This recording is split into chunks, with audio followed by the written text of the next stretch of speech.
David, late in 2025, you co-founded CIO Group. So before we go any further, what led you to found CIO Group last year? Well, it was really, having left Citi, I was very interested in how families manage money.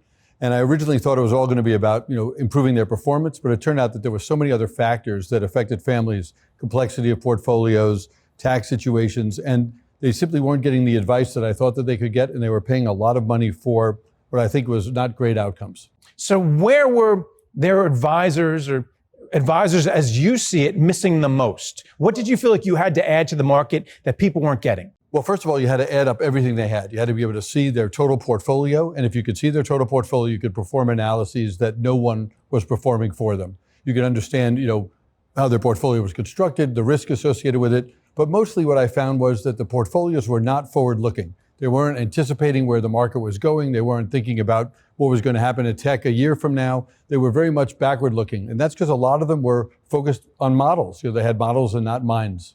Okay, well, let's look forward right now. Which sectors are the most attractive to you right now, February 2026? Yeah, so if we start right now, you got to take a look at healthcare, right? And broadly speaking, it's extremely undervalued. It's performed very poorly over the last 18 months.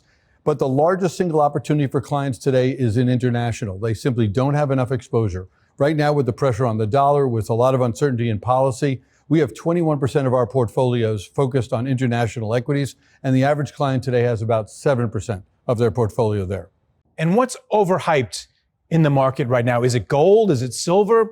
I know Bitcoin's coming down. That's losing its hype. Well, it's lost its hype. I don't know that anything is so much overhyped. I think that people are very focused on technology, but what they're not focused on is the risk associated with market leadership being in semiconductors right now. There has been no time when semiconductor companies have been as highly valued, and none where there's been leadership that's been sustained. So I think there's a lot of risk in that portion of portfolios. Can you talk a little bit more about the best places to invest in AI in the market?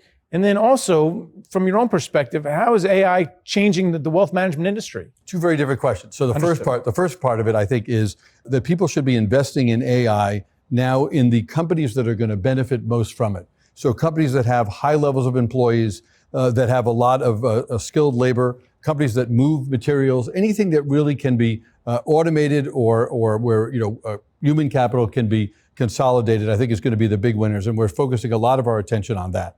And then finally, where do you see the industry, the wealth management industry that is, 5-10 years? We're moving more and more towards AI and a technologically based model. This is something that you're on top of now, but where are we going to be in 5 years? Yeah, so AI is going to have profound impact on the business, but not in the way that you think.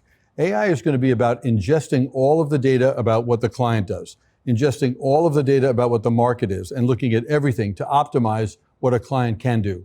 But it's not going to take away the judgment, right? The forward-looking judgment that you need to have in the market about what a client should do. And of course, as people get older, as their needs change, that is not something you can always automate. You have to actually customize.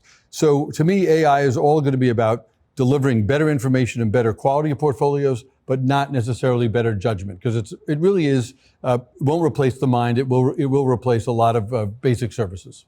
All right, well, thanks a lot for coming on and talking about it. Pleasure, you bet.